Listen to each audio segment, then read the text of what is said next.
Hello, everyone, and welcome to the show where, after the collision, we sift through The wreckage. the wreckage. I am your host, Jimmy T. That is the best in the world, the vet, Jamie Williams. Dude, oh man. I know we got to sort of talk about the elephant in the room, but I think we do, as a matter of fact, here live on Humming Media Group's YouTube channel and, of course, on channelattitude.com after the fact.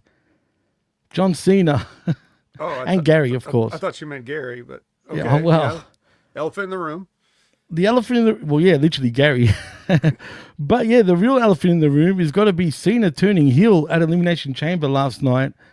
And dude, I'll be honest, I haven't even watched Elimination Chamber yet because I wasn't going to watch 7 hours, 8 hours of wrestling in one day. That just wasn't going to happen. I'm going to watch it right after this because we are doing the Smack Attack today as well. But is it 10 years too soon? Or was this the right move? 10 years too soon? I mean, Too late. 10 years too late, sorry. I don't know. Well, I didn't really see it either. I only half-ass kind of saw it. And so I don't really want to comment like very deeply on it because I didn't get to like kind of take it all in the way the people watching live did, or even just somebody that just gets to sit and watch the whole thing play out. I mean, Right. so like, what can I say if I didn't see it? Obviously, the first thing I saw was spoilers on social media. So that right off the bat, I don't get to experience the surprise. I know, me too, unfortunately. And yeah, I think it could be a very compelling idea. But even without seeing what they did, I can already tell that the build leading up to this, like as far as even going back all the way to last year with The Rock coming in, throwing a monkey wrench in the plans, taking the monkey wrench back out of the plans, coming, then completely shitting on all the creative by doing shoot things, and then coming on TV and acting like that never happened, and then the Netflix and all this stuff, like the schizophrenia of the Dwayne Johnson and the final boss, The Rock, all these different, him coming out and talking about I want your soul, then going to a press conference right after saying what we wanted to do with this story. Like, this just so all over the place. None of this should have happened like this, especially if this is where it's going, because you have something here. And now it's even less, as interesting as it is, it's less interesting because of all the goofiness that preceded it.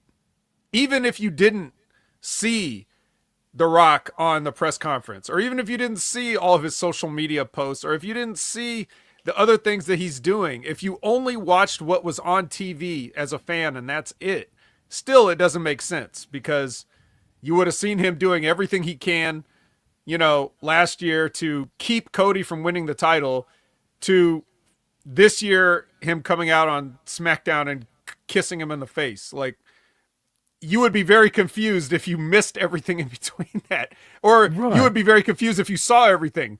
So no matter what they did here and where it goes from here, it really should have been a little bit more structured, I think, leading up to it. But we also know that that's because Dwayne is going to be like, I don't know, he's going to be a little bit iffy on his availability or whatever he wants to do. So they can't plan around it. But when he shows up, they have to do what he says. So I understand that that's the reason why that happened. Don't get me wrong. I do get that. But I'm just saying, like, I'm very disappointed in this fucking guy who should know more than anybody at this point how to get this kind of stuff over. And he seems like the least prepared, the least, knowledgeable, the most oblivious, the least self-aware. Like, he just seems like he's a celebrity that doesn't know any better, but he should know better. He should, absolutely should. 100% should. And that's the thing, man. Are we supposed to like forgive him now for what he did? Like you said, at the Netflix debut of Raw, where we pretend nothing happened and then now we're back to this. And you said it perfect, man. It is literally, The Rock is being schizophrenic with the way he's booking himself.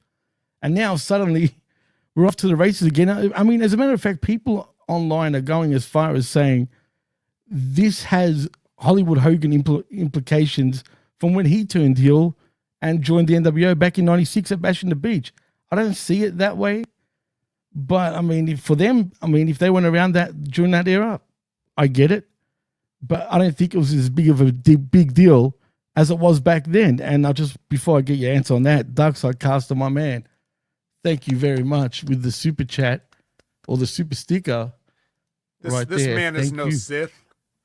He's got to be a Jedi with that generosity and love and care.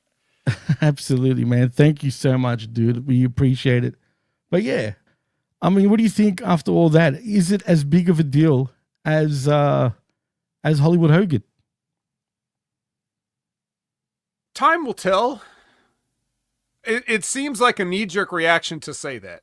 Obviously, people are saying that because they just want social media attention, right? If somebody says this is this, then everybody will come and argue with them, but that's good for them no matter what, right? So that's why they're doing it. It's not like, but is it really that far off?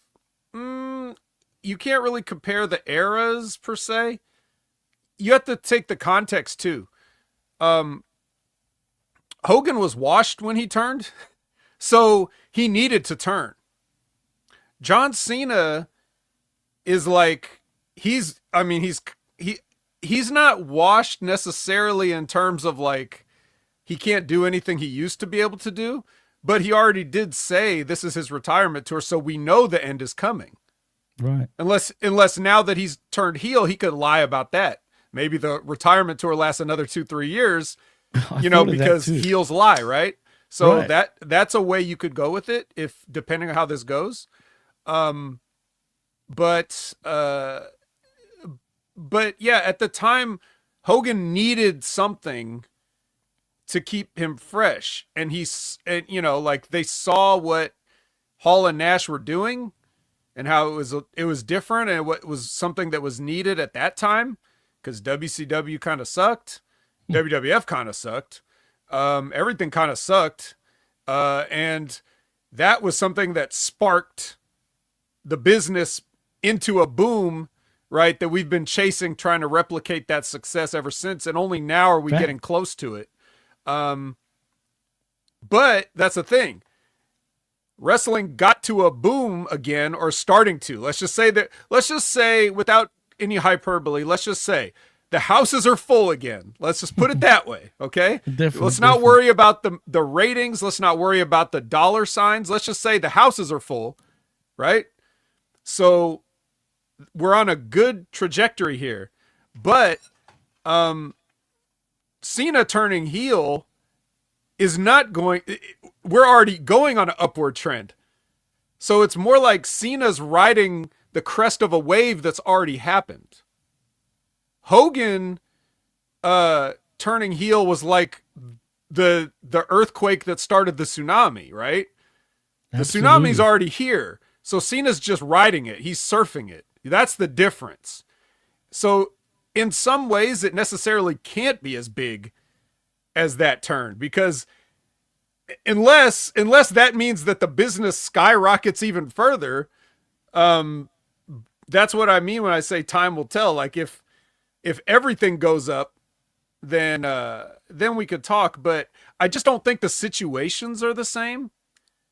Even if you compare the guys themselves, like Hogan and Cena, obviously different guys, but even if you just take them out of it and just look at the situation, wrestling was in the toilet when Hogan turned.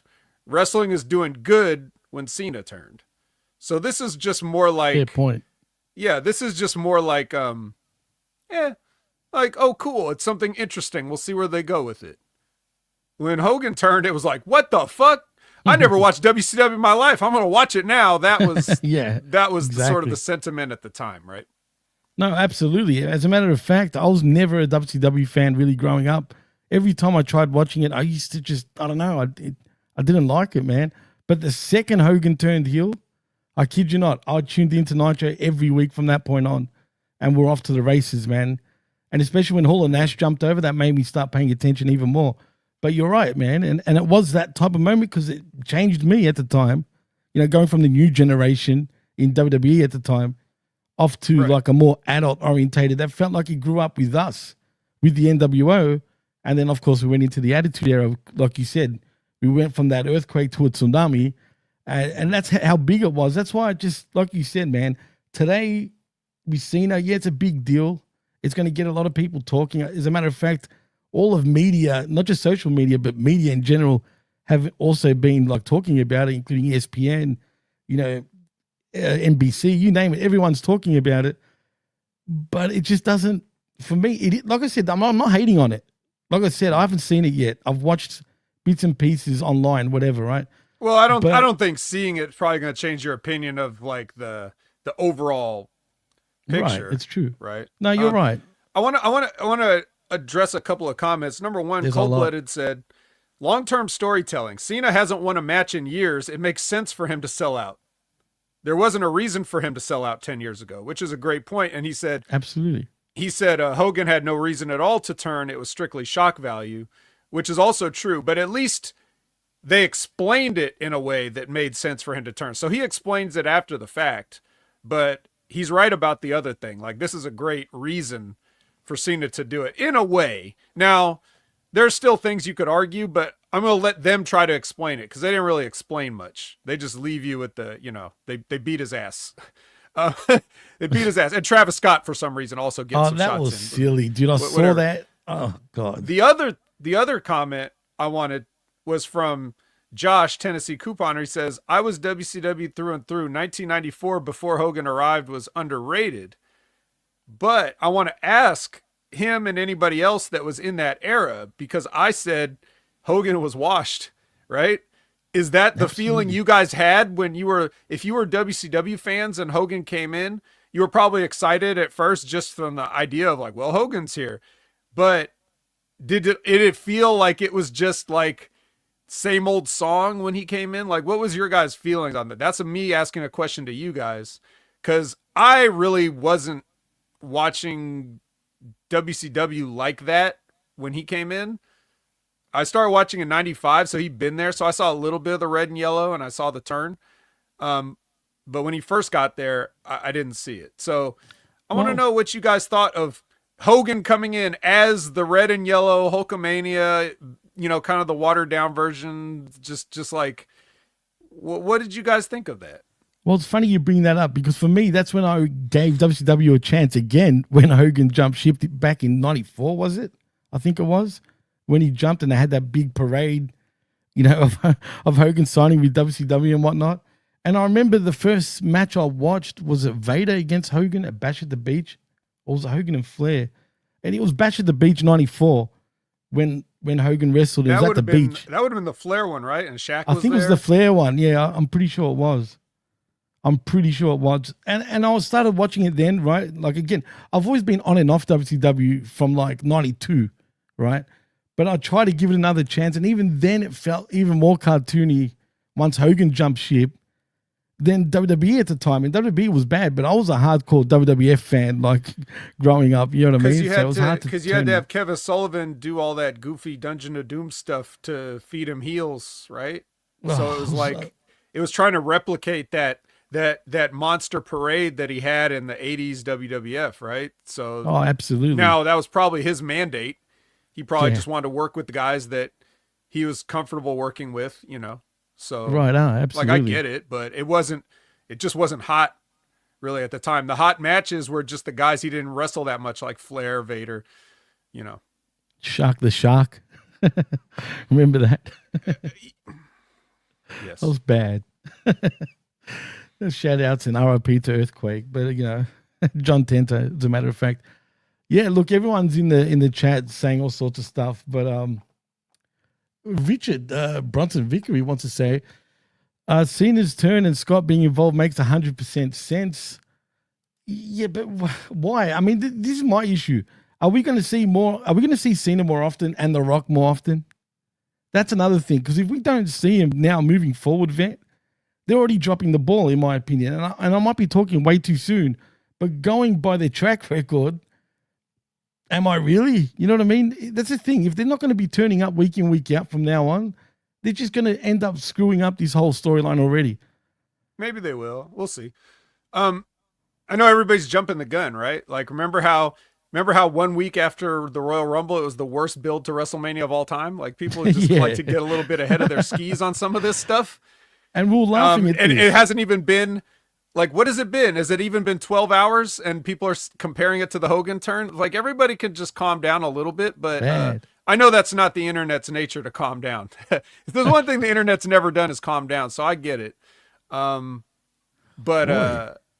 yeah, like, if they should show up. I loved on SmackDown, which I didn't even finish watching 2 weeks in a row, but I loved whatever Punk said. He took a shot at Cena, like when he was roasting everybody. Which, by the way, funny enough, I said the word roast because that shit he said, where he said you're dressed like an oven mitt and I already cooked you at January 6th, so I'm done with you. Oh my God, a good one. He's over. But he also made a shot at Cena, like saying like it's my farewell tour and you can't see me or something, like whatever he said, which was a good one-liner. Right. Which I wonder if they had smartened him up to this before that, so that he could take one of those shots at Cena. You know, I know he would have done it anyway, but it's like, you know, when did people know, that it was coming, right? But I like that. So it's obvious that you would want them to be on TV going forward, and they're certainly got to be on the next TV. So like, tomorrow night on Raw, we got to start off the show with this, right? If they don't start off with Cena and Rock, like, you fucked up already. I don't even want to see the people arriving at the building. This needs to be cold open on the ring. These guys in there. No intro, no nothing. Or the entrance. Or you could have them doing the entrance to start too. But, skip all that. We're live in whatever city this is bullshit. Skip all that. Get right to Rock and Cena right away. That's your play. Don't even show no recap package. Don't show no recap of the Elimination Chamber at the start. I don't want to see none of that. Cold open, Rock and Cena now. That's what we need to see. If we don't, that's a light fumble. That's a double dribble. They don't do traveling in the NBA anymore. You can take as many steps as you want, but you get my drift. Absolutely. Yosef says in the chat that the Rock Survivor Series 98 was a way better build-up. Yeah, he said that great. Like 2,000 times in the chat. Just, you could tell Yosef's on the internet. Chill out, Yosef. We see you, man. It's 98 Survivor Series is your favorite. We all loved it. It was great. Corporate champion, deadly game. Deadly game. How exactly. Could also had the record for like fastest match ever because he small package big boss man in like 4 seconds, and 3 of those seconds were the 3 count. It's true. Great pay-per-view at the time. Also, it's funny enough. I couldn't help but notice in my local news that that Perth is getting another PLE in Australia again, believe it or not. Oh. But not just that, they're also getting Raw and SmackDown leading up and after the PLE all over again in Perth, which surprises me, dude. I guess my hometown of Melbourne has already put way too much money in, hosting the NBA, the NHL, and the NFL, which they're doing here. But Perth, man, they're getting trying to prove they events. exist, man. What can you say? But that's crazy, man. SmackDown, PLE, and Raw. I mean, Perth, man. I'm pissed because I don't want to have to fly all the way to the West Coast. It's far, dude. You know what I mean? Australia ain't like small, but this time I feel like I have to go. But Perth, once again, nailing down WWE. It just comes across like the city of Perth and WWE and TKO are literally like hand in hand right now, man. But yeah. Well, I mean, they're going to go where the money is, right? So obviously they had a good time at the Elimination Chamber last time. So yeah, they want to do business again. Crazy, man. I didn't think they would do it again, but here we are once again. It's supposed to be happening in the Q4 of this year. Now, I don't know what pay-per-view that's going to be, but it's going to be one of them towards the end of the year. We'll see when the time comes. But you know what? They already know, but they're just going to keep it tight as long as they can.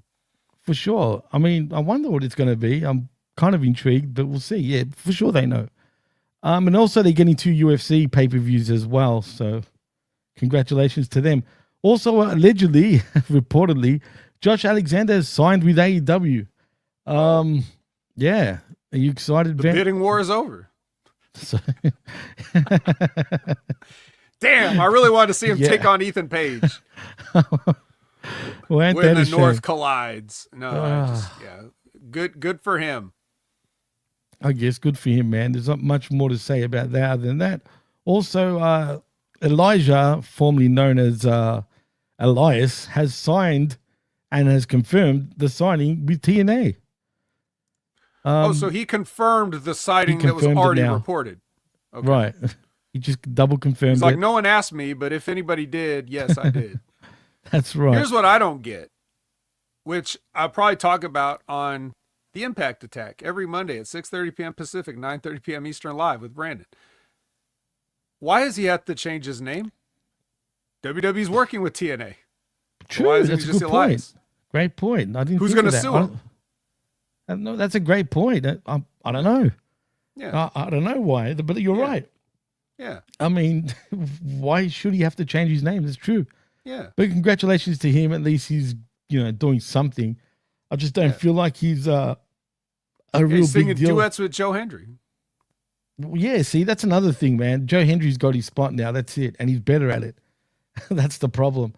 You know what, dude? It's been a slow week, man, in news, man. It's really all Elimination Chamber stuff. I mean, I could say Dynamite ratings were up a little bit this week. Cool, I guess. Well, Stephanie McMahon wants to start her own WWE podcast, funny enough. Wow. Can you imagine listening to that voice for an hour a week? I mean, is she going to spill beans on it? Or you think it's just going to be... No, you don't think Absolutely not. No, it's going to be the lamest thing ever, and it'll be shut down in 6 months. I mean, yeah, well, that's not even... Right. That's not even like... That's not me being like a dick or sour grapes or anything. It's just she has an annoying voice. So even if you like her as a person, hearing her is a different thing. And people like this just kind of, they get bored. Like she won't be fulfilled doing it, and she won't have anything interesting to talk about because, like you said, if she's not going to dish, who cares? I don't need to listen to her talk about whatever other bullshit she wants to talk about. Like, no one wants to hear that. They only want to hear things that nobody else would know. And that's kind of like, that's the problem when you have people that are still connected to WWE in some way or fashion. Like, just for example, like I randomly listened because I ran out of podcasts to listen to at work. So I randomly listened to like the Chris Van Vliet with Road Dogg, right? And Road Dogg was very much like, he's the Road Dogg, but he also, everything he says has that veneer of, I work for WWE, so I gotta say these things a certain careful diplomatic way.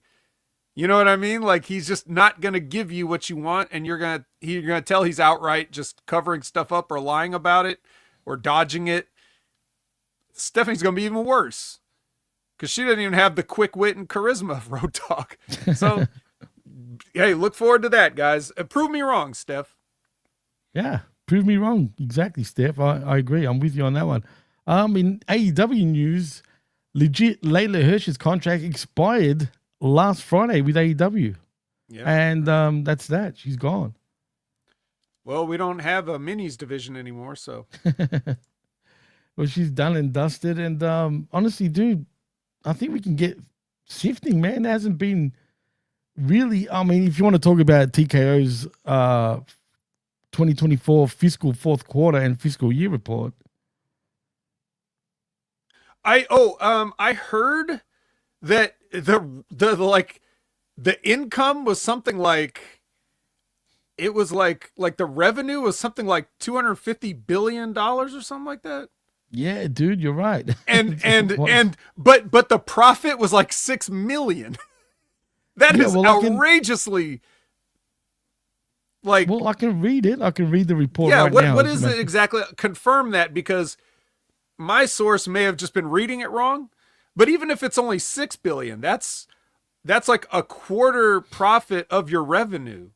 That's crazy, like man. that's a lot. But if it's 6 million, that's infinitesimal. Like you only That's turn crazy. $6 million of profit after raking in 250 billion.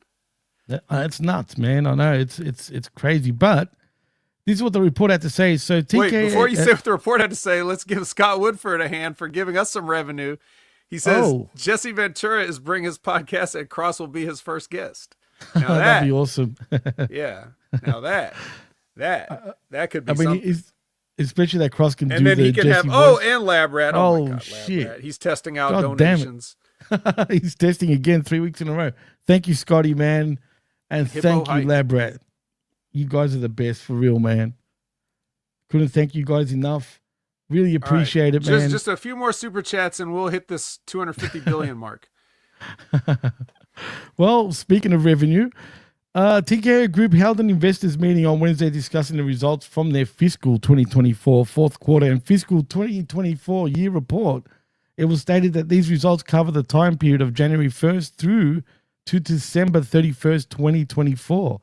In regards to fiscal quarters revenues, TKO generated $642.2 million in net revenues for the fiscal quarter, with the split being $343.9 million from UFC and $298.3 million from WWE.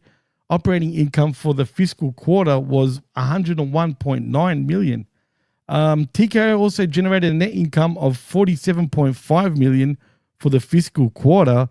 And in regards to other financial areas, TKO's adjusted EBITDA for the fiscal quarter was $238.1 million, and WWE's events revenue for the fiscal quarter was $93.1 million. WWE's consumer revenue for the fiscal quarter was $26.1 million. And in regards to the 2024 fiscal year, TKO generated $2.8 billion in net revenues for the fiscal year, up compared to 2023 fiscal years of $1.6 billion. Net income was stated to be at around 6.4, as you said before. Vet down compared to 6.4 what? Million or billion? Million. Okay. Down compared to 2023's fiscal year of $175.7 million. It was announced that the reason for the large decline was due to the increase in operating expenses over the inclusion of WWE for a full 12-month period and legal expenses related to the antitrust lawsuit against UFC. And they also adjusted the EBITDA was stated to be at $1.251 billion for the fiscal year, up compared to 2023 fiscal year in $109.1 million. Operating income was stated to be at $282.9 million, down compared to 2023 at $446.7 million. That's a big decline to me, but yeah, that's it. Well, let's hope a good chunk of that is, wrestler salaries increase. Right. Let's hope. I mean, and they also got a few excuses. I get it. I can understand. We'll see what happens in the future. Yeah, wow. They didn't want to mention Vince's bullshit too, but still, I'm sure that affected him. That shouldn't have mattered because, that was pre-merger. All that stuff was pre-merger. True. You're right. That's fact. There's a lot more to read, but I'm not going to read the whole thing. I just broke it down, basically the layman's terms. But other than that, Vet, I think that's it, dude. I mean, honestly, there is nothing much more to really talk about other than all that. Well, good. Then let's sift. Let's start sifting because there's a lot to sift this time, dude. Oh, boy. Yeah. Well, I mean, starting out, the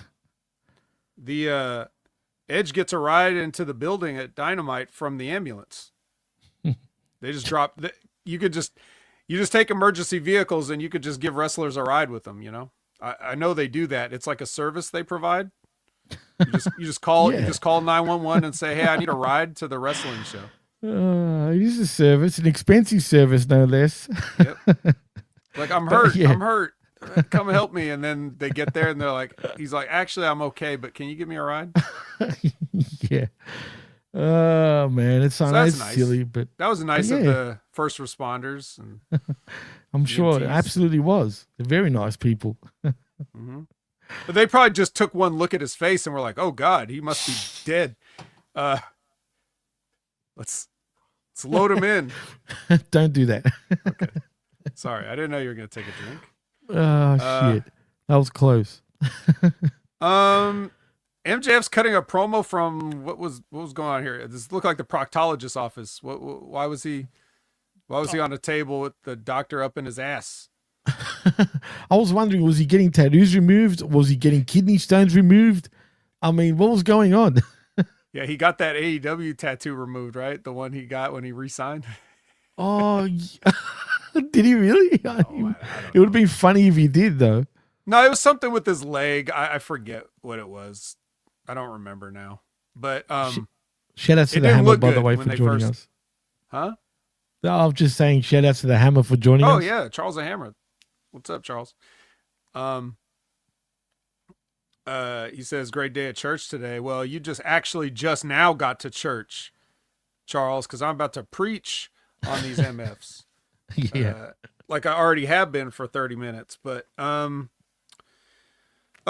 Person is driving one of those trucks. He just got some horns stuck to it, so he's JBL. And he parks that truck right next to the ambulance that dropped off Edge, and he comes into the ring for his match. He's got a match. Hang Person Adam Page has got a match, and he drives right up and goes right into it.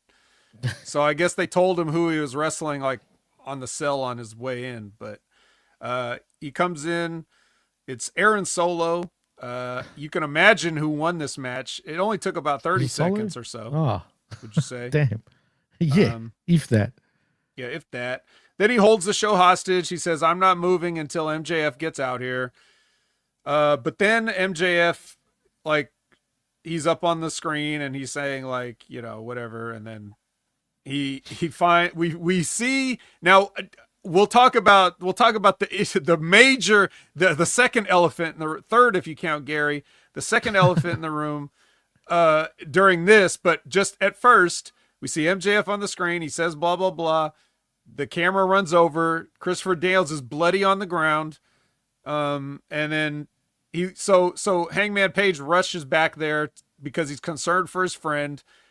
Except for this, like, I'm pretty sure he left Christopher Daniels like this himself last time they got together in the ring or whatever. He left him a bloody mess. So apparently now that's a problem for him. If he's not nobody beats up my friend Christopher Daniels except for me.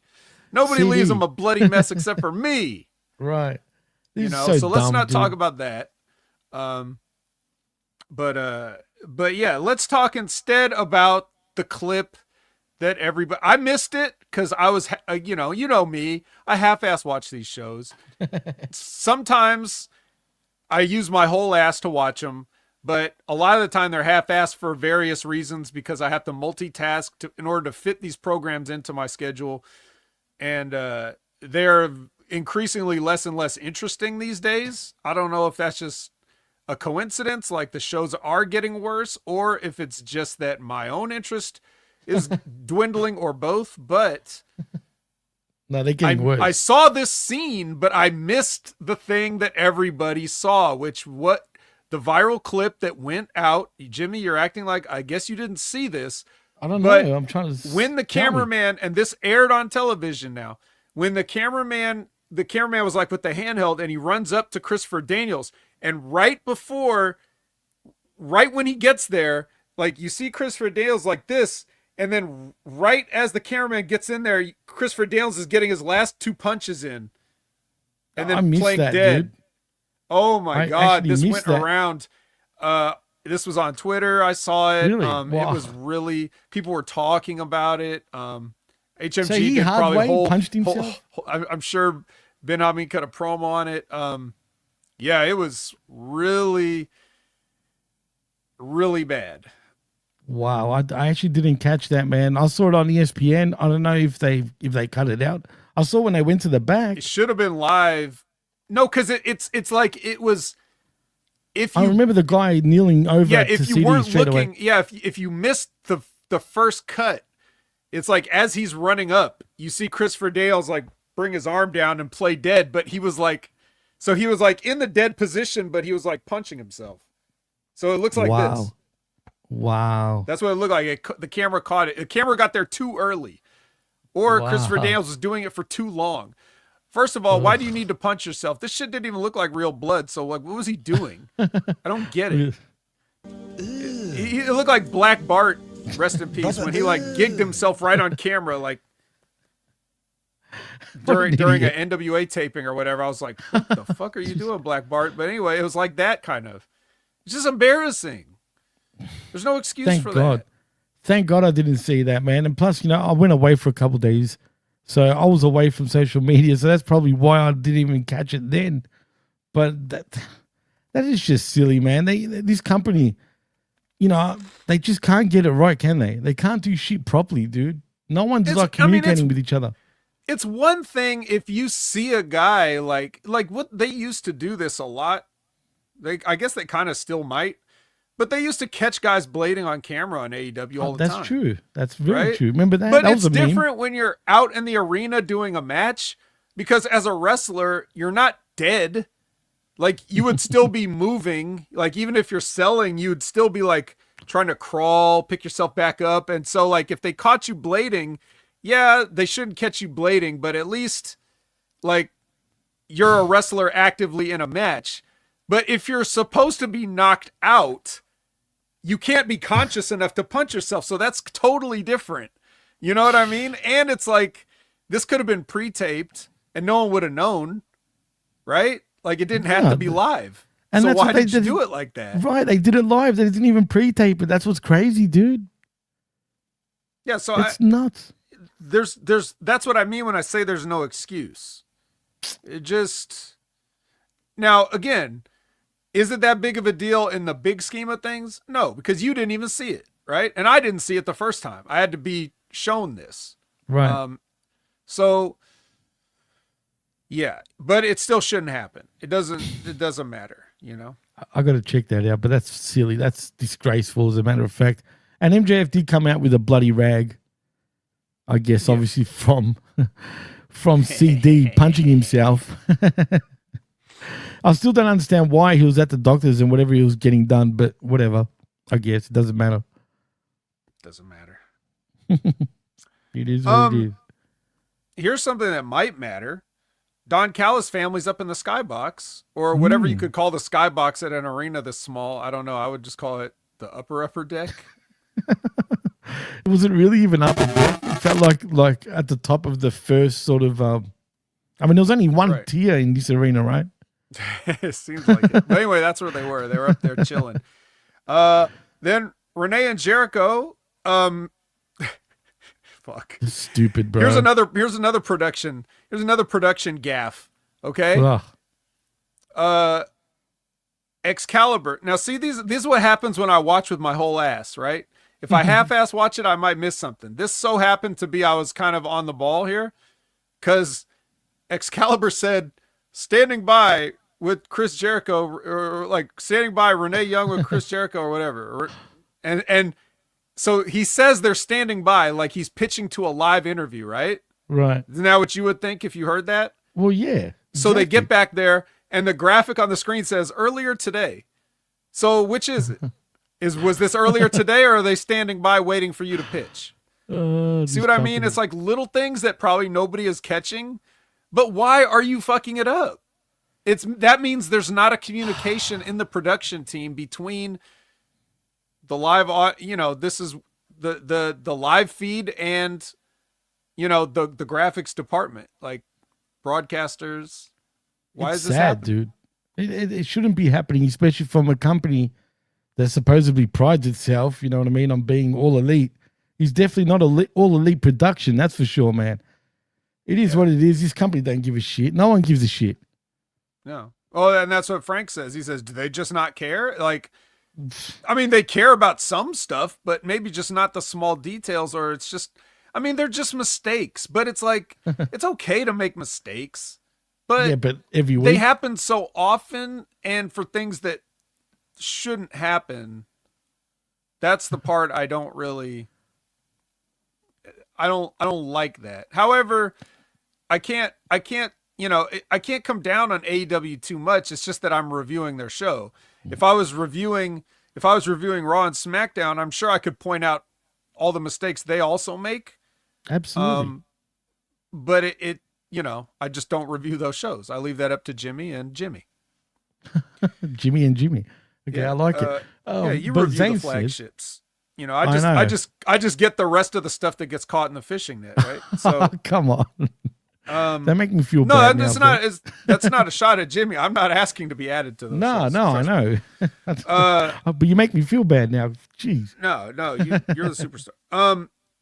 So anyway, whether it was earlier today or they're standing by or they were standing by earlier today or whatever the hell, Chris Jericho is going to give Don Callis a bounty hunter because he has one.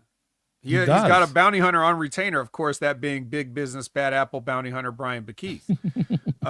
He's going to go hunt Will Ospreay for Don Callis and collect that bounty, which again, it's one of those things of like, this is the kind of corny shit where AEW has got to like come up with like some ground rules, some basic foundational ground rules, because on the one hand you have, like this bounty.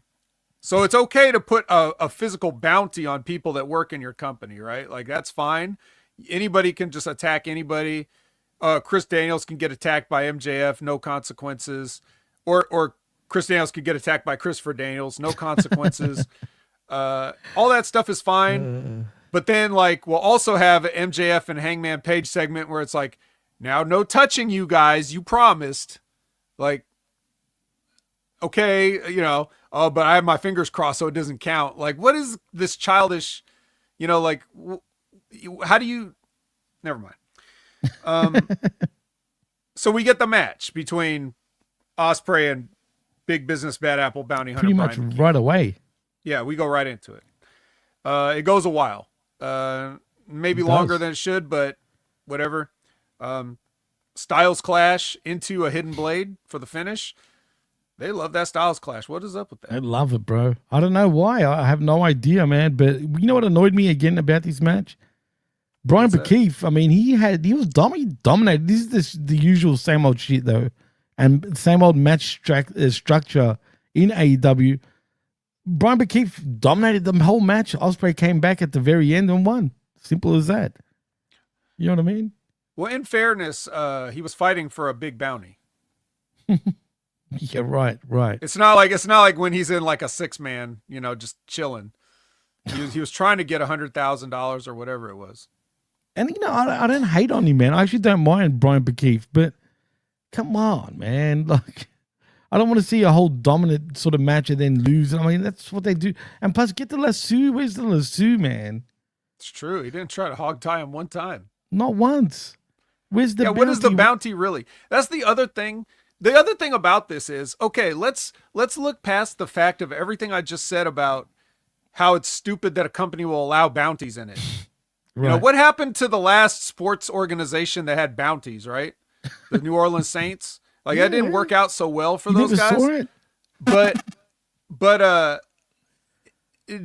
setting that aside, there's a bounty on Will Ospreay, and that Don Callis is supposedly paying, and then Brian Keith just has a regular match with Will Ospreay, like he's just trying to win a match. So if you pin Will Ospreay, that means you collect the bounty. Like, so Don Callis is paying you for a loss on his record.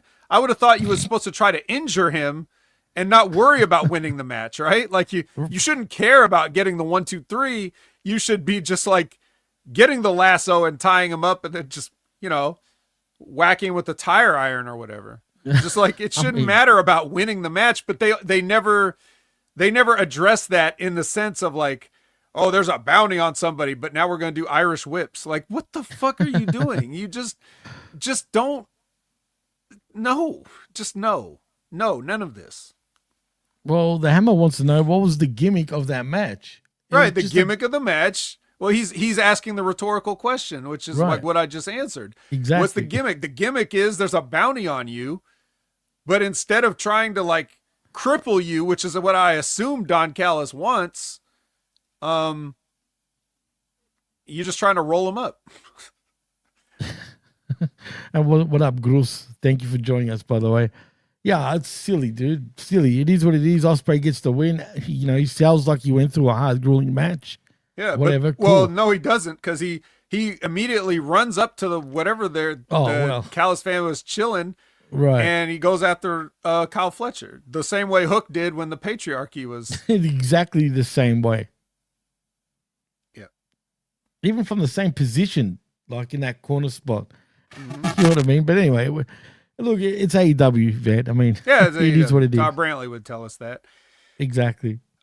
We got a package on Momo Watanabe, and then we see the CEO, and she meets Billy Starks backstage. If you're wondering who this random purple-haired girl is, she's Billy Starks. She's mostly been in Ring of Honor, doing a long storyline with Athena as the protege. Is so long. It's been years now. It's actually like over a year they've been doing this thing where she's the minion in training, and then the minion number, 417,000, whatever the number is, and then all this stuff. And she's tried multiple times to topple Athena from her pedestal, but can't do it, and ends up rejoining her, and then tries again. It's just been a long story with Billy Starks, but here she just shows up after all that work that she's been doing.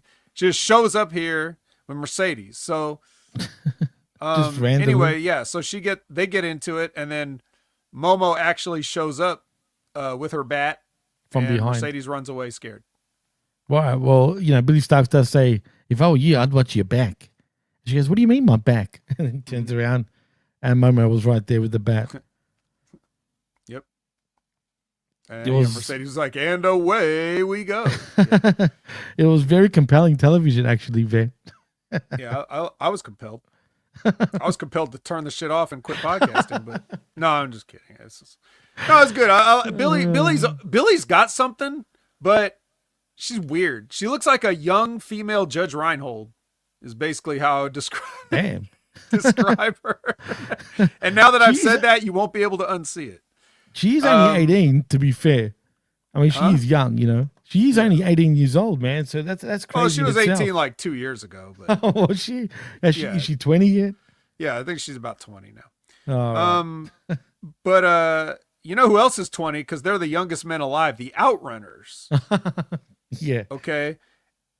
Which, by the way, they showed a Sports Center clip of them with I had to write this down, the Omaha Mavericks, which I guess are some college basketball team or something. I have no idea. I never heard of the Omaha Mavericks.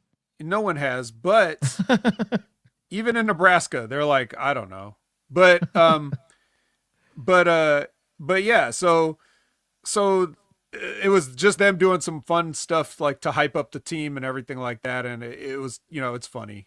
So it's the Outrunners, so it's always going to be good. Right. But, so they show that, and then, so it's Outrunners versus Murder Machines. In the video they did, the Sports Center video, there was something like where they were like beating up trash cans or something.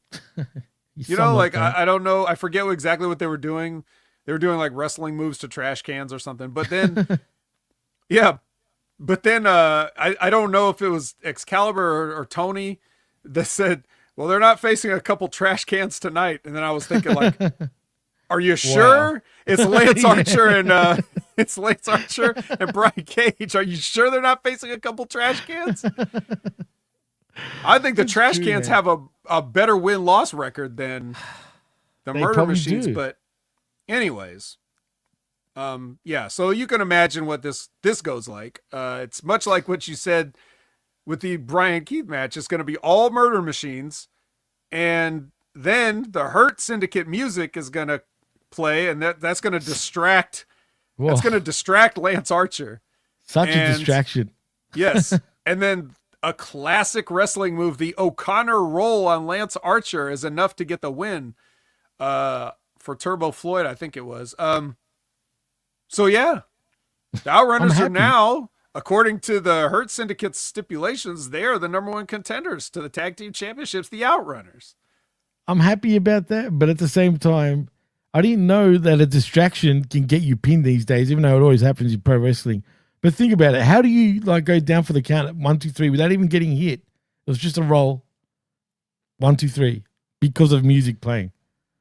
Well, that's the thing. Pat O'Connor had such wrestling technique that they named this move after him. And the Pat O'Connor when roll? properly applied, there is no counter. You will just get pinned. It doesn't matter if you're a Lance Archer or the fat guy's son that goes boom. Like, you're just going to get pinned. God, we'll It's get to over. that.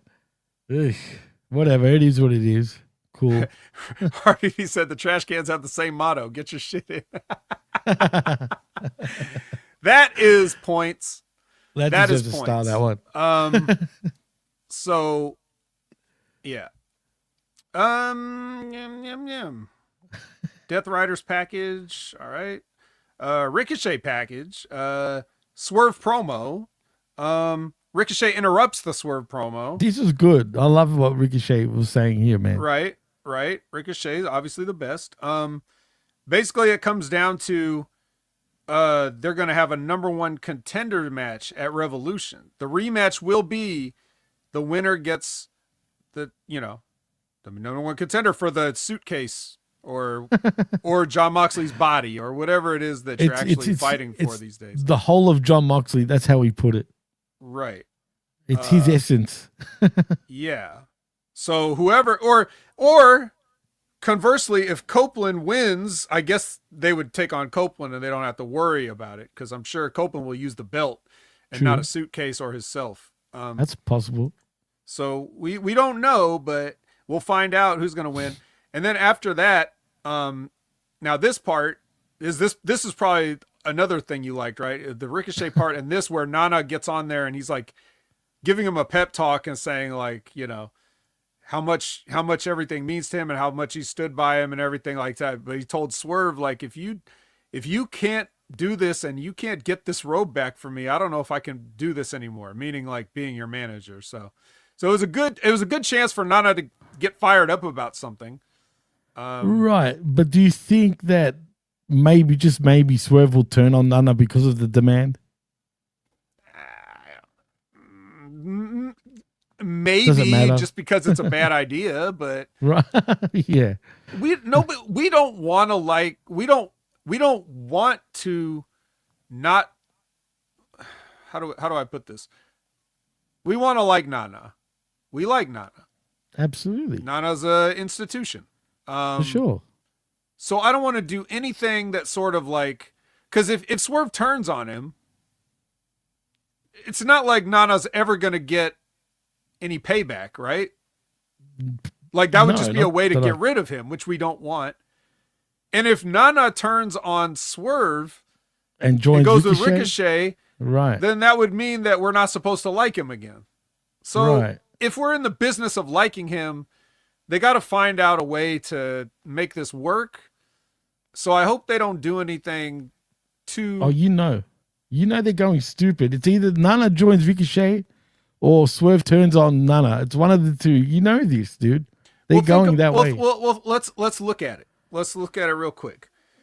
Let's presume, since this is a number one contenders match, all right? So you've got 4 people involved here.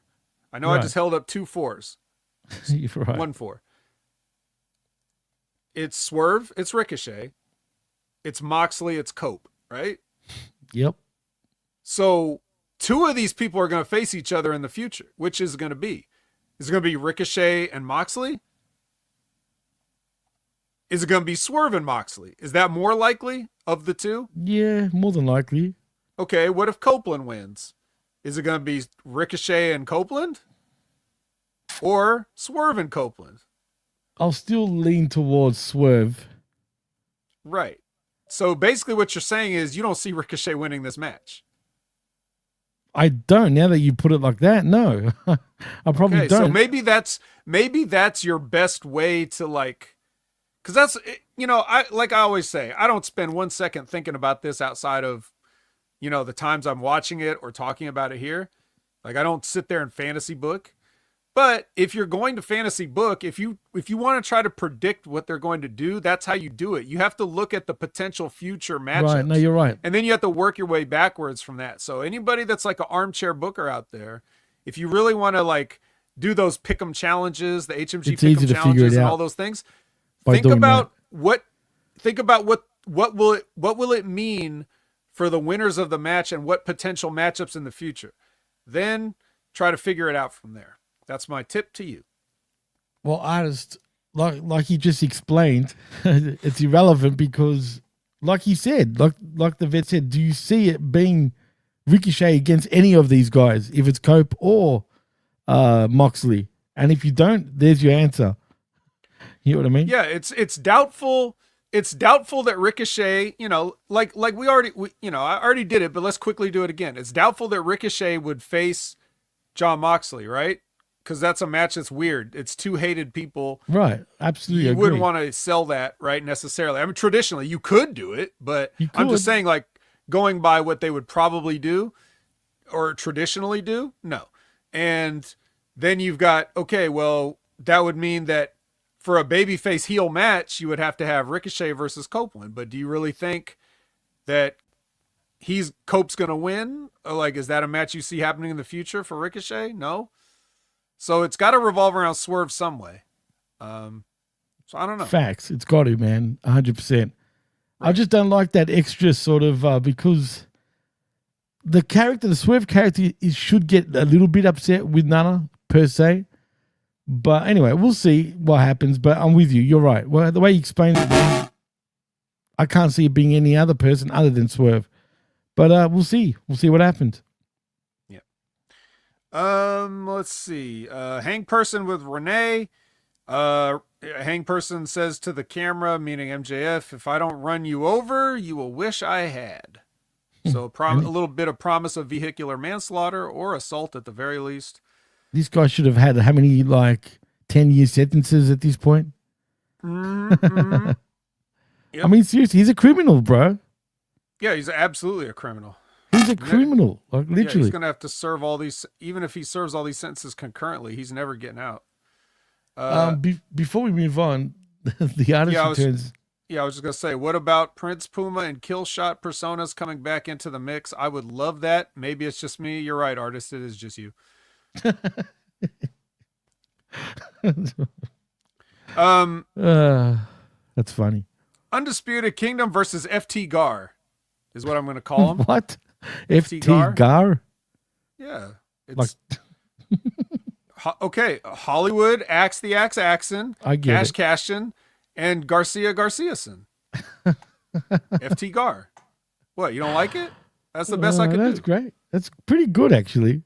But it reminds you of a tiger. Like if you hey, it can remind you of or a puma.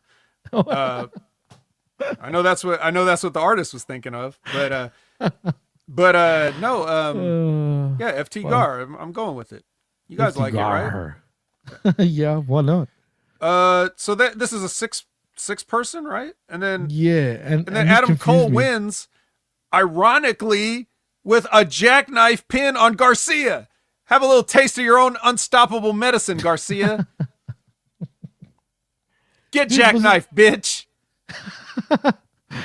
Dude, was there confusion in this match, or am I getting confused with the collision match? Because I can't tell anymore. But I'm pretty sure it was this one. Like there was a pin. There was a point where one of the, I think it was Dax Daxon getting pinned.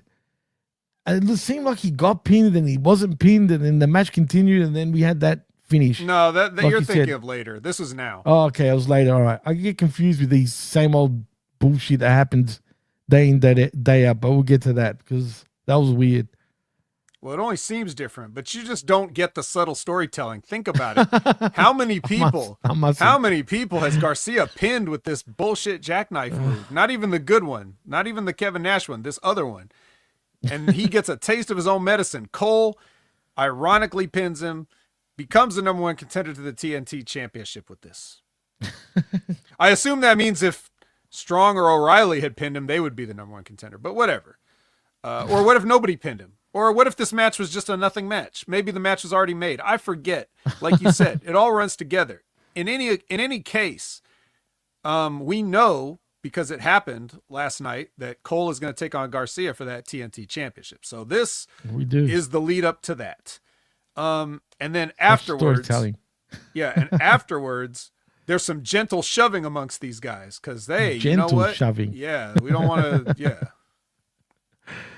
Yeah, Boy. we don't want to get too violent here with these groups of friends, basically, that are good sports. Because what is next is Adam Copeland just beating the shit out of Claudio Castagnoli. So we don't want to take any heat off of that. We need to save all the beatings for Cope here. So Cope beats up Claudio, drags him out to the ring. Looks like, it looks like the Death Riders are going to, they get the upper hand, and it looks like they're going to give the concerto to Copeland, but no. Switch saves. Like, here comes Switchblade with his music. He runs out. He stops the concerto. Then it turns out that Claudio gets it. Okay, they concerto this guy, and they have Marina Shafir down too, and Copeland was actually going to concerto Marina, but then Willow comes out and she's like, "No, let me do it." So she concertos Marina. I mean, cool. I guess everyone's starting to get involved slowly but surely. Hey, Copeland promised he was going to take out one by one each member of the Death Riders. So until we get to Moxley, right? Is that where we're going? That's right. He won't have any help left. I got a bad idea. I mean, a bad feeling, dude. You know where we're going, right? So basically, Cope's going to become your AEW champion. There'll be no more Death Riders. Unless. All right. We'll leave it there. We'll leave it there with Claudio and Marina are out of here. Done and dusted.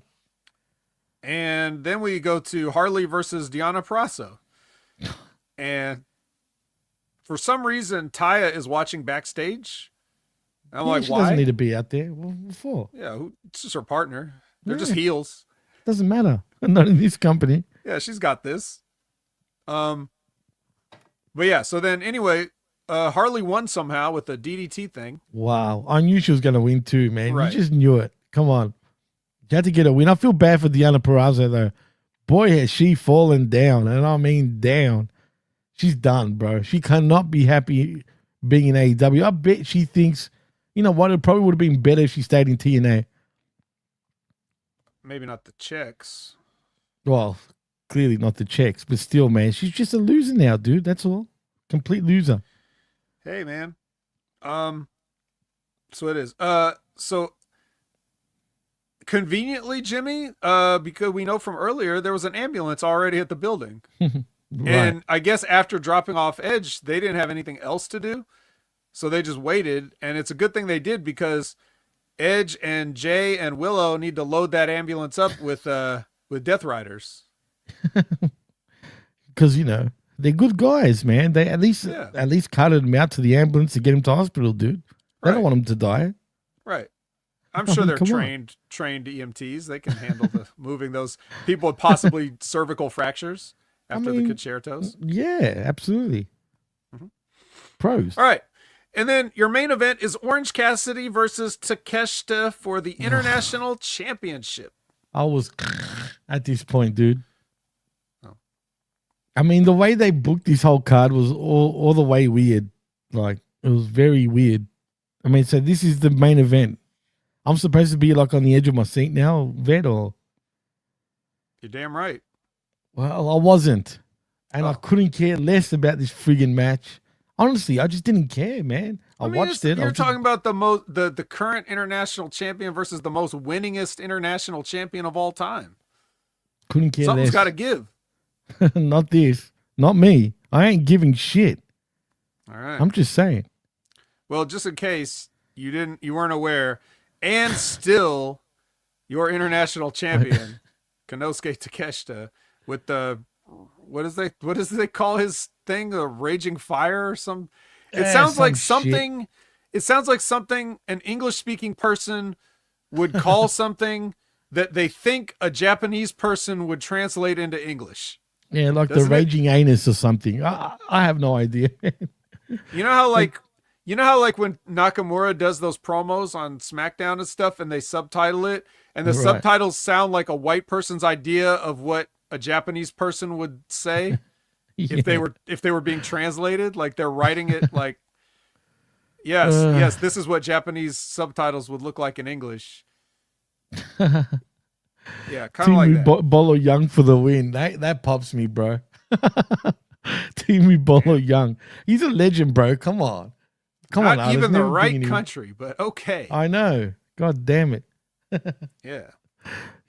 Bolo Young's not from Japan, for crying out loud. Yeah. Good old Chong Li himself, which I've said for the record, that's Bloodsport. You know, when I was talking with this is a long time ago. I was on the Monday Locker Room with Ben, and we were talking about Cross, and I said, because we were talking about what's the missing ingredient, like why don't people get behind him, why don't companies get behind him, why won't they push him? And I was like, what he's missing is in the ring, he's not the guy that he is outside the ring. If he can get those two things together, and I said that's because he doesn't know how to be who he's supposed to be in the ring, and who he's supposed to be, who Karrion Kross is supposed to be in the ring is Chong Li. That's the character he's supposed to be. That sort of like the stone face killer that has just like that little bit of crazy. You're next.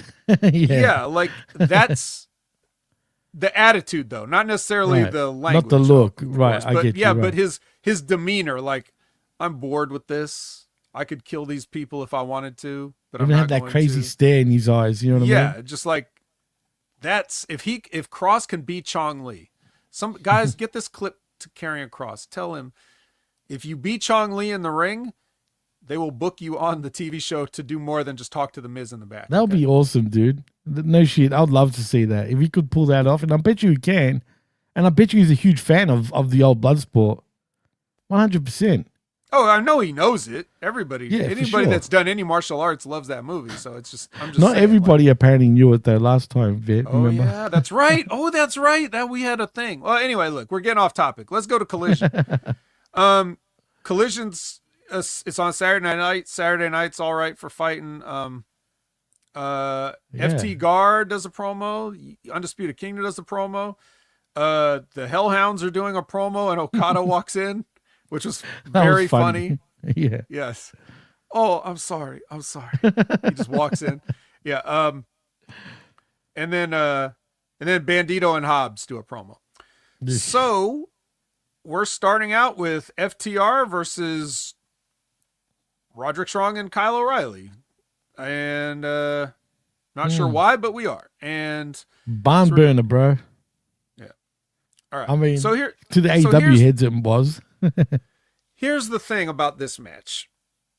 And maybe you guys can help me out. So Axe the Axe does a pile driver to Kyle O'Reilly, right? And pins his ass. That's what I thought.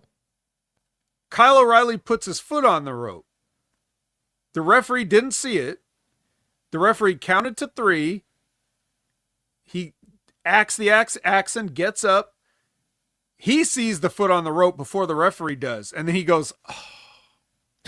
And then the referee's like, what? And then he's like, look. And then sees a foot on the rope. And then the referee's like, shit happens. And he raises his hand. And Axe is like, no, I can't win this way. We got to restart the match. And the referee's like, we don't have to. And he's like, yes, we do. We have to. And the referee's so that's like, what happened? Please, man, I'm tired, man.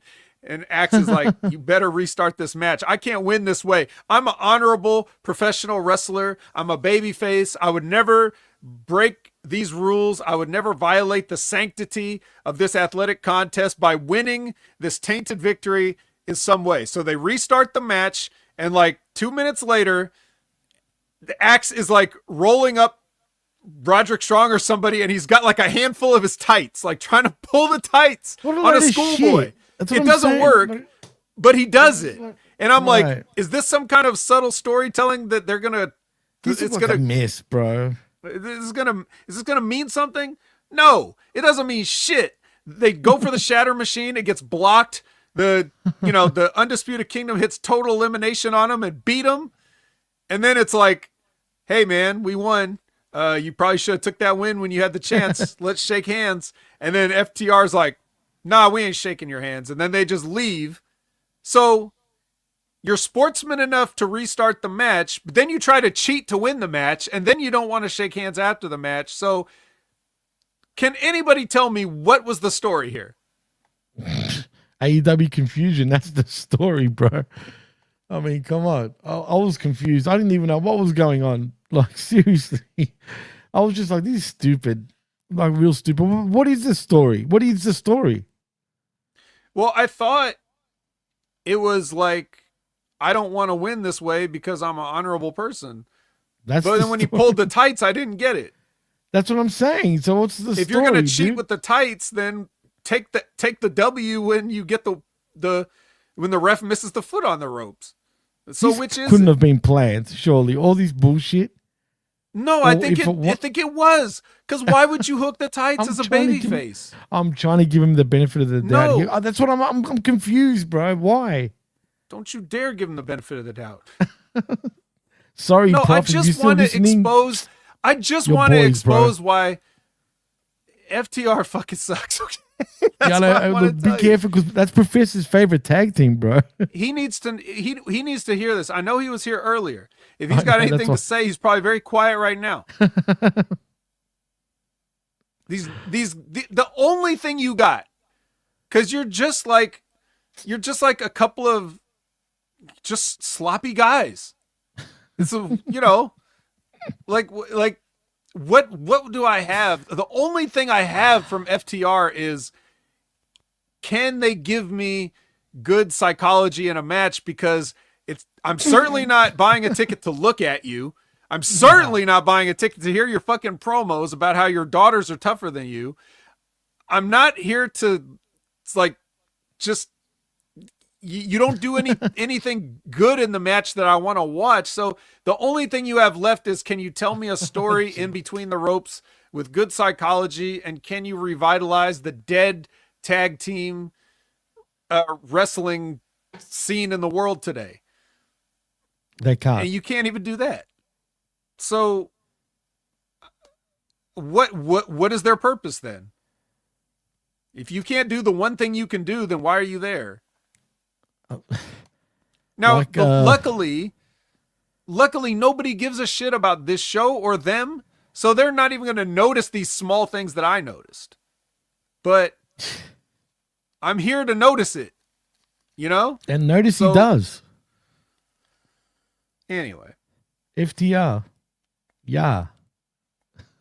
Yeah. Not sorry, Prof. I'm just saying. Call me when it's FT Gar again. Yeah. You need Daniel Garcia to be interesting. That's the fucking saddest thing I've ever said out loud. Top guys. Anyway. Willow Nightingale package, and then, she basically says, hey, I like to smile, but when the smiling stops, look out, or whatever. Lab Rat. Are they double testing you stickers over here, Lab Rat, now? Thank you, bro. FTR stands for fat, terrible, rough. They suck. That is all. Like I said, I'm sorry, Prof, but yeah, or the artist FTR. Fuck, that reeks. Yep. It reeks bad, dude. I can smell it from here. Just saying. Yep. But thank you once again, Lab Rat. You're the man. Yeah. Well, there's one member of the Death Riders left that didn't die, and that's Wheeler Yuta.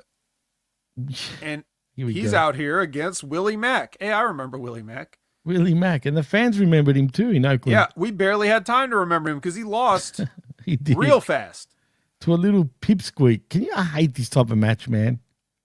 Yeah. I can't stand this. I know we haven't seen Willie Mack in God knows how long, but let's be real, man. Do we really expect? I mean, imagine a real fight. Willie Mack would absolutely eat him. Yeah. For real, eat him. Good thing we're not doing real fights here. It's a good thing we're not, right? Yeah. John Moxley comes out and he's like, you need to finish the job. And what does finish the job mean? Well, finish the job means you take the briefcase and hit Willie Mack with it. That's finishing the job, huh? Yeah. So Willie Mack died. I guess he died. Yeah. Yeah. He died, all right. Yeah, he died. Rest in peace, Willie Mack. Yeah. Poor guy. Yeah. I mean, that's what I assumed finishing the job meant. I thought it meant kill He's him, right? dead. Because No, that's no, what he's these guys, dead. they've, plastic bags, like they've done all this. So it's like, I just assume He's finishing dead, job bro. means, well, whatever. Via bookcase or something. I don't know what the fuck it is, but some sort of thing. Case shot. Yeah, the case shot. Yeah, Mercedes runs into Billy Starks again backstage, and she throws a drink on Mercedes' face. Yeah. God. Timeless Tony is in bed with a neck brace on, cutting a promo. She rips the neck brace off. I wasn't listening to a word she says, but I guess it doesn't matter. Nope. The only thing that matters about this is that we found out, not necessarily from Tony, but from the graphic and the announcers, that a Hollywood ending match is basically a Falls Count Anywhere match, which I think we kind of already guessed that, didn't we? We did. We're saying like the Hollywood backlot brawl. Imagine it was something like that and blah, blah, blah. And, well, it pretty much is. Just not in the backlot. Okay. I agree with the artist, actually, though, with what he said, because he does give me that vibe. But imagine Willie being a modern day JYD. Another one bites the dust. Boom, boom, boom, boom. I mean, come on. That would work. There has to be think something for Willie Mack besides this. There's got to I can picture him. I can picture it, dude. That's a great, I think that would work, did he but they won't piss do off? it. Well, yeah, there's that too. He doesn't seem like the kind of guy that pisses people off, but No. But it is what it is. well, Swerve Strickland has pissed people off in various ways over the years. Yes. He's going to take on a random Clark Connors. Yeah. Remember Clark Connors? Yes. And he came out to his Bullet Club theme. Yeah. He's no longer the Wild Rhino. He's He is a rhino at this point. He's Clark Connors now. Is he AEW or is he on loan? Yeah, I assume he just happened to be in town and got booked. I don't know. Probably. Yeah. House call to Clark Connors in case anybody had any doubt. Nothing else. No post match. No nothing. It's just a little warm up for Swerve. But it's nice stupid. ring time for Clark. There should have been a post something, right? At this point, but there wasn't. Maybe he yelled something at the camera. I don't know. If I forgot anything, please let me know. I don't think he did. I don't recall. I do recall this vignette that was supposedly took place on Wednesday, or maybe they were standing by. I don't know. But either way, the Outrunners meet the Hurt Syndicate after they've just won their match against the Murder Machines, and they're like, "Did you guys see that?" And MVP was like, "Yeah, did you also see how we came out and distracted them so that you could pick up the win?" But yeah. So they love him now, dude. Where we're going. They're the gonna best get beat line up. in this whole thing was when MVP says, you guys are gonna get a chance to swim with the sharks, and then yeah. And then Floyd is like, "Well, I thought we were going to be wrestling, but okay." Oh man, it's going to be a bad beatdown when they do wrestle. Oh, I love it. I can't wait to see how they're going to do it. I'm looking forward to it. Harley Cameron is at the desk to watch a highlight of her win, and she was basically pointing out the fact that Tony Schiavone did not say the name, or Nigel was pointing it out. They didn't say the name of her finishing move. And Tony was like, "Well, I've never seen you do that move before, so I didn't know what it was." And then she's like, "Well, fair enough. I didn't ever use that move before, but, what would you say if I was to do that move?" And Tony's like, "That's her finishing move." And she's like, "Perfect." So I guess the name of her finisher is "That's her finishing move." That is so dumb. I was expecting something else, to be fair. Like Feel the Wrath or something, but I guess not. That's too obvious. Oh, I'm sorry. That's also what she yelled at the end of this when they pitched out, but I mean, shit. Yep. That's her finishing move, literally. Artist says her only win. No, Artist, she won 2. That was her second win. But anyway, That's not important. The important thing is to get to Alicia backstage with the Fat family. I can't believe these people are still showing up on these programs. Why are they not back home doing whatever they do? I have no idea, man. This loses me at this point. I mean, seeing the fat kid and the fat boom guy, like, why? Why do we need to see him again? I mean, I don't care, dude. Well, Johnny TV doesn't care either. He bumps into them in the most awkward, as he should. Yeah, the most awkward thing ever, and starts the worst promo ever. And this is just absolutely terrible. This whole thing was absolutely terrible by everyone involved, except Alicia. She just stood there looking pretty. She didn't mess anything up, but everybody else, just awful. Johnny TV, awful. The Fat family, obviously awful. And it didn't, and besides everybody being awful in it, it didn't make any sense. Cause I guess Johnny TV was mad at them saying something about MXM collection, which I have no recollection of.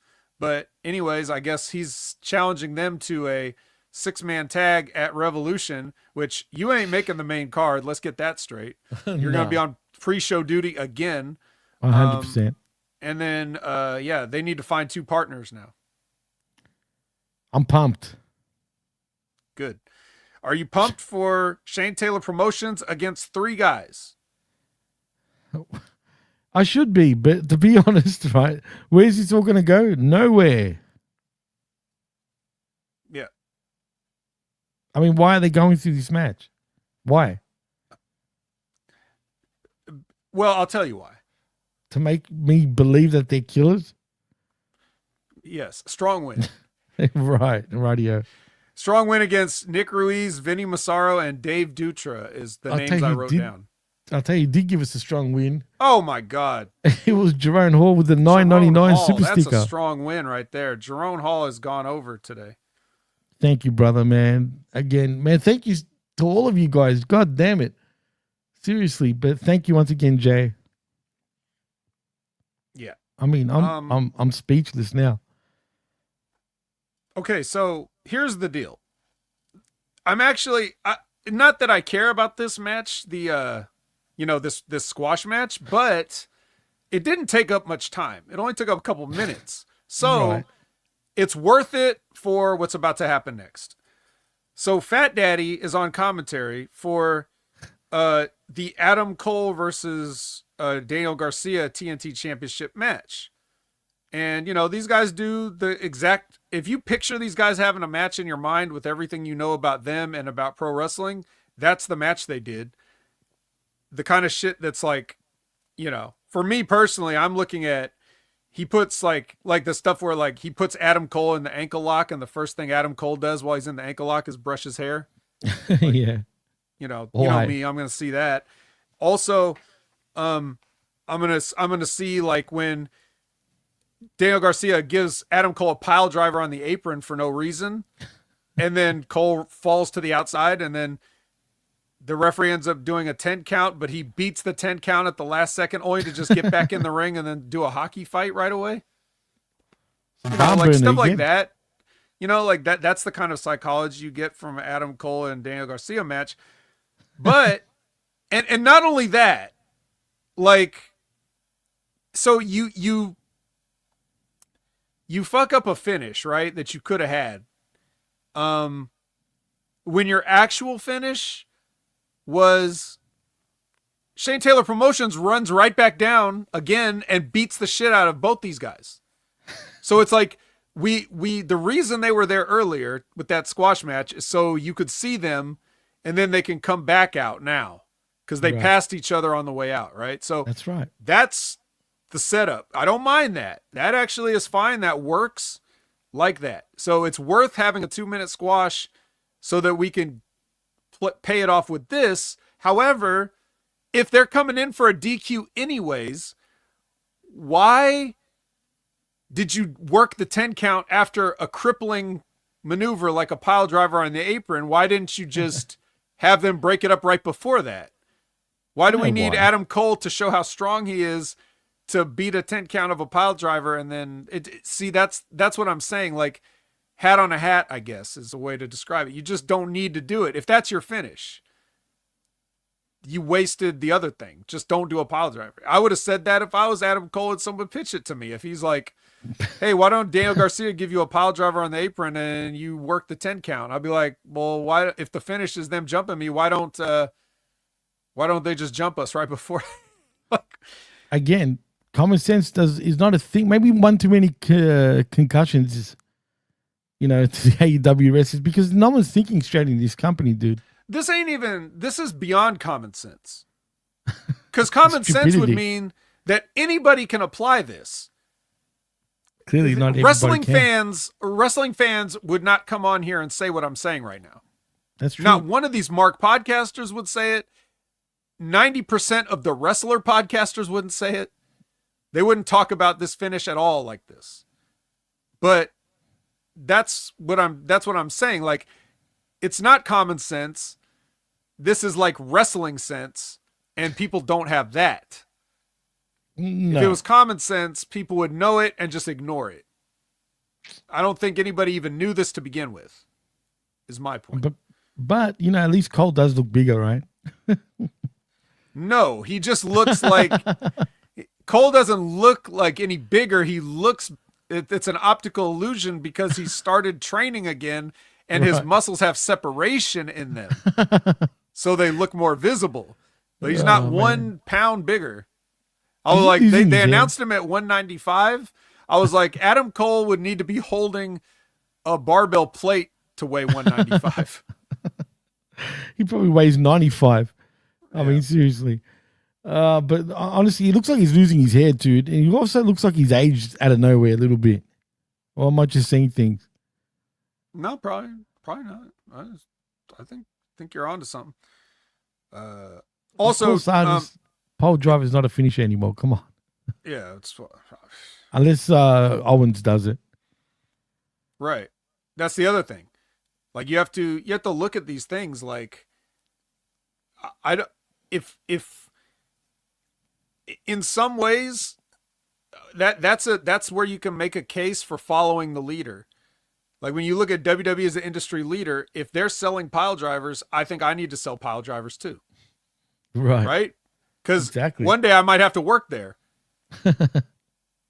Right? But and then people are going to say, well, how come you kicked out of a pile driver in AEW, but here you got carted out? Like, I don't even want to give the fans that much. I don't even want to give them any ammunition to make me look stupid if I'm a wrestler jumping ship. So facts. You gotta keep yourself clean, But I would also like to point out that Fat Daddy got up from the table and tried to help his friends, and Shane Taylor clocked him. So that was, as he should. Yeah, take that. Ops vignette. Okay, in case you didn't know who they were, talking. There's a vignette. And then the Fat Boom guys found Orange Cassidy and Mark Briscoe, the old conglomeration buddies. Right. So the good news is the a la carte portion of this is we got a Mark Briscoe promo right up. That's in the only good thing, right? Yeah. The bad news is he did try to get the boom catchphrase over as word of the day. So that was a little bit sully, but nonetheless, that's just like when you have a delicious meal and you see there's like a small hair on it, so you just pick out the hair and move on. You ain't eating that shit after that at a restaurant. Come on. If it's good, I'm not gonna throw it away. Oh boy. This I might throw away. It's Dark Julia. Oh, here we go. Dark Julia. Yeah. Versus Queen Aminata. So they have a match. Apparently, according to the announcers, according to Serena Deeb, in a picture-in-picture, she's like, I gave Queen Aminata the game plan to beat this hoe. So if she can pull it off, then we'll have something about a Pure Rules women's wrestling match. Yeah, the very first pure women's match.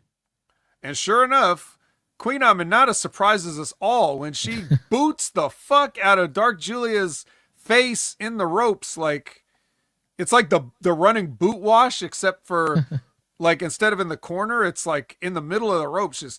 I guess she calls that move off with her head. Get it? Because she's a queen.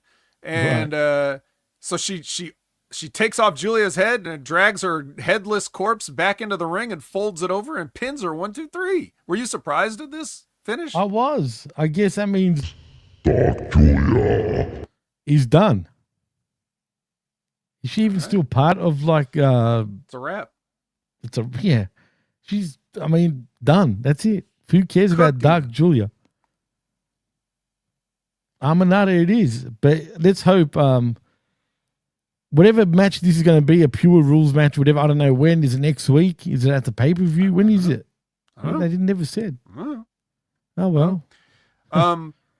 Well, anyway, so her head is so off that Brody King has to come down and check to try to put it back on. It's like reattach it, like, you know.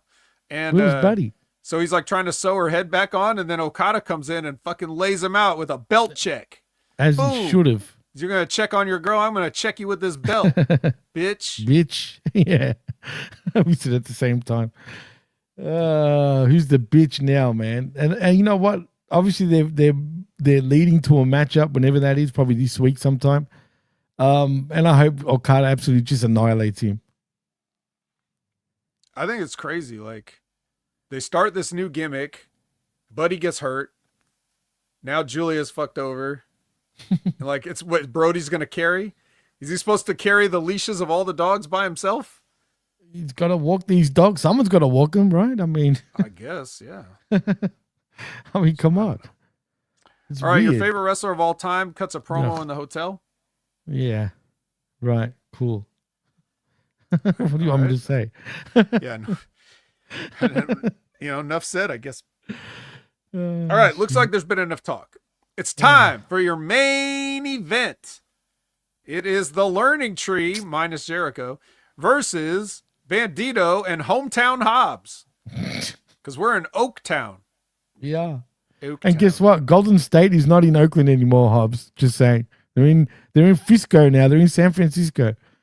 I'm just saying. Just one bridge over. It's no big deal. I I know matter, you're man. Australian. You don't know the geography. It's like... I do. The Bay Area, dude. Come on. Yeah, he's pretty close. Pretty close. I do know. I actually do. You'd be surprised. Well, I mean, but like, it's different knowing and then having been there and done it. Well, right? yeah, of course. There's really close. He's hometown enough.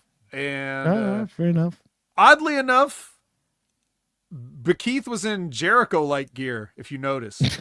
Why? Did you notice? I did. It was like the Lionheart tights. So dumb, dude. Yeah. So easy. What is he? What is he now? He's not a friggin' bounty hunter anymore. He's Jericho Light. What's going on, bro?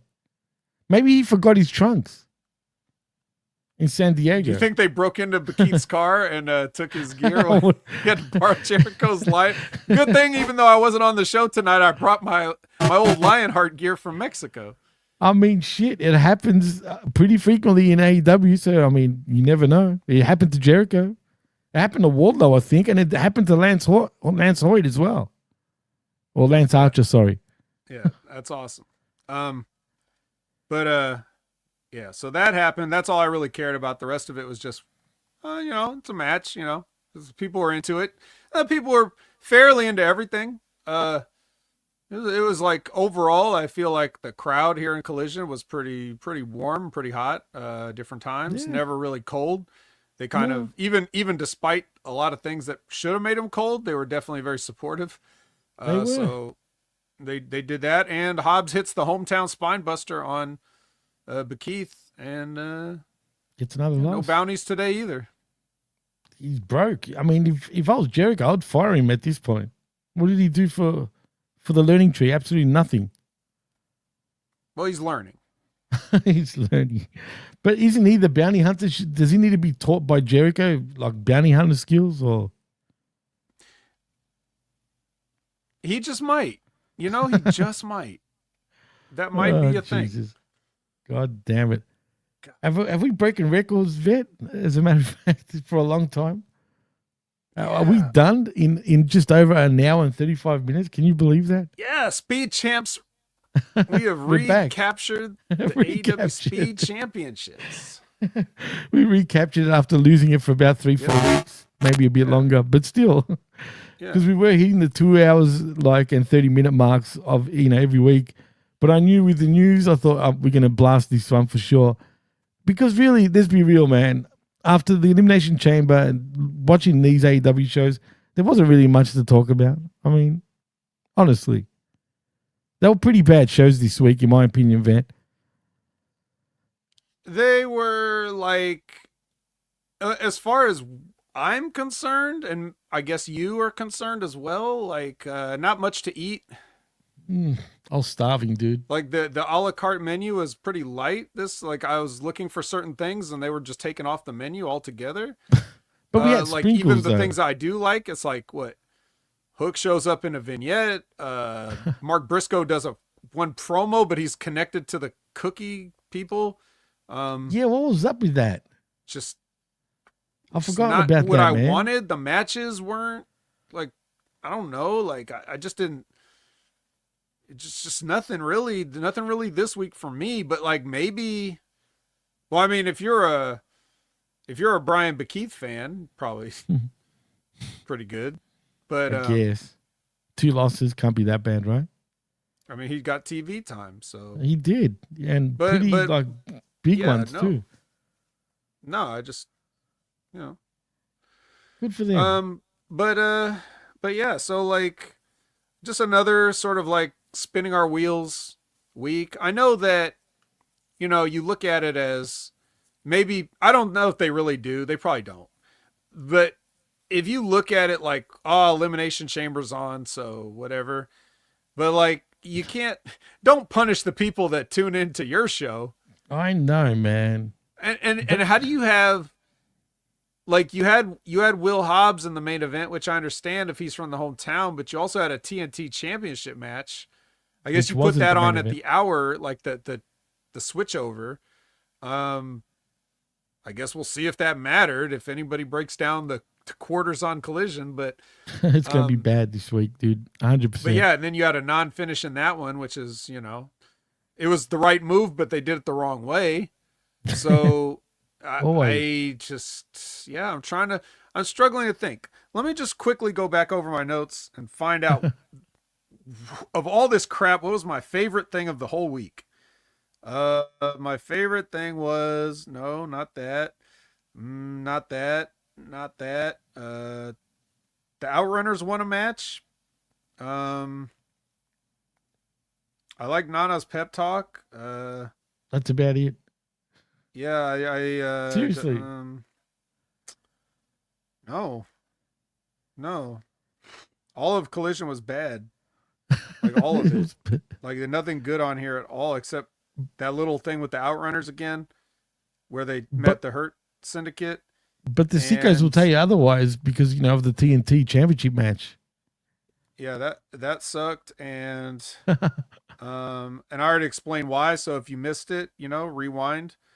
Yeah, and Mark Briscoe did a promo, but Yeah, that's but it. Like just a whole lot of nothing this week. It was just a nothing week. So next week, they got to do better because they got to have people that weren't on this week, right? They must, right? so So- you think? I mean, shit. It'll be the go home shows to Revolution, right? As Labrat says, bet you forgot the Fat Family. I definitely didn't. And I wish I didn't mention them as much as I did because it feels like, needles in my mouth every time I have to talk about them. Damn. As Gruss tells us in the chat. Oh, man. Yeah, that was your weekly dose of wreckage right here on the Humbian Media Group's YouTube channel. And, of course, channelattitude.com after the fact. But, Vet, tell them what you're up to and what you're doing, man. Yeah, well, you can check me out on social media at Opinion Haver everywhere. Opinion Haver. Anywhere that is an Opinion Haver, that's me. And if it's some fake, then you'll probably be able to suss that out pretty quickly because, I'm well branded, I think. Very much so. Yeah, and so if you're talking about Hobby Media Group, you could check me out besides here every Sunday at 8 a.m. Pacific, 11 a.m. Eastern live. You can also check me every Monday night, 6:30 p.m. Pacific, 9:30 p.m. Eastern live, smack dab in the middle of Raw for an Impact review with the Impact Attack. And I definitely saw the artists' comments, and I definitely ignored them all because no one would understand what the hell anybody was talking about. But I did see them. I did not ignore them. I just didn't say it. But you could check me out on the Impact Tag with Brandon, by the way, tag team partner. We're going to talk about all that stuff. We're going to talk about Moose. We're going to talk about Moose, and we're also going to talk about Moose. So tune in for the Moose. And you can check me out every Wednesday for the Next Level Wrestling Review, 8 a.m. Pacific, 11 a.m. Eastern. This week, I believe it is Jimmy T and I again. Is that right? Yeah. For Wednesday? I believe so. Yes, Ray has got some things he's got to take care of on that day, and it's very unfortunate that he couldn't be with us, but he will be back the next week. Jimmy T and I will hold it down. And so please join us for all the hot NXT action, which also might have Moose on it again. So that's I hope it does. That's always good. Yeah, more Moose. More Moose is always a good thing. If you want to check out Wrestling with Rib Rogers every Friday at their concrete time of whatever time, I was on the previous week. This week was Timmy Baltimore filling in and having a good time. I've seen Timmy in a long time. I miss dude. him. We gotta have Timmy back on one of these Absolutely. times. Timmy Baltimore, the great, sitting in there, taking all your questions, taking all your money, and so definitely check out that episode in the archive. It is completely free, so there's really no excuse not to check it out. And also every Friday is the Stevie Richards Show, except this week when it was on Saturday because of some unavoidable circumstances due to cloud uploading snabitzes and other stuff. The episode came out on Saturday, so check it out. It is actually one of the fan question episodes where they sent in like 700 questions and they got through like maybe 6 questions. So go check that out on YouTube. And there's an audio only version, but you're going to want to see the video because of Stevie Richards' cool equipment. That's it. Well, oh yeah, are you still playing Yakuza, by the way? Yes. Yeah. See, I'm going to get it this week. I'm so pumped for it. I'm hanging to play it. You don't understand. But you haven't finished it yet? Nah, I barely got it cracked into it. All right, cool. That's good. That's you know how it is. You just you start doing something, and then you just start running around doing a bunch of foolishness and get off the main story. Especially when you get interrupted all the time running the streets by all the gangsters. Also, it gets annoying after a while and repetitive. But that's Yakuza, right? I mean, it is what it is. But story-wise, and I didn't even realize that Samoa Joe is one of the main bosses on that game. Yeah. And he looks great, dude. He looks magnificent in the game, which is pretty cool. That's right. But yeah, will we find Samoa and Joseph? Who knows? You'll just have to. I don't know what his actual name is. But this coming Tuesday morning, come and check us out for I Like It Raw. As you brought up, Ray won't be with us this week, but there will still be I Like It Raw. With who? I don't even know who yet, but we'll find out come this Tuesday at 10 a.m. Eastern for I Like It Raw. But also, of course, the Smack Attack, which will be on today, 3 p.m. We'll be talking all things Elimination Chamber. It is basically the Elimination Chamber review show right here on the YouTube channel live with myself and RBV. So I'm going to go off and watch that. And and of course the Wreckage every Sunday mornings 11 a.m. Eastern, where we talk all things AEW. But in saying that, like and subscribe right here at Hamid Media Group's YouTube channel. You know, I mean, we're over 1,000 now. We're over 1,100 subscribers, whatever it is. Thank you. We very much appreciate it. Thank you to all that joined us in the chat, and especially to all you guys that gave us all the super chats, man. I mean, we can't thank you enough. And I just want to thank Darkside Caster, Scott Woodford, Labrat twice, and also Jerome Hall. Again, we love y'all and thank you once again. And I think that's a wrap. Oh, also, like and subscribe at channelattitude.com with $5. Not only do you get the realest, but the best talk in all of wrestling. And no Australians never sleep, Frank, because there's work to be done. You hear me? I'm here for all of you guys to keep going, and I will be here again in a couple of hours. So in saying that, I am Jimmy T. That is the best in the world. My co-host, Jamie the Vet Williams, and you've been listening and watching the Wreckage. And we're out. Peace.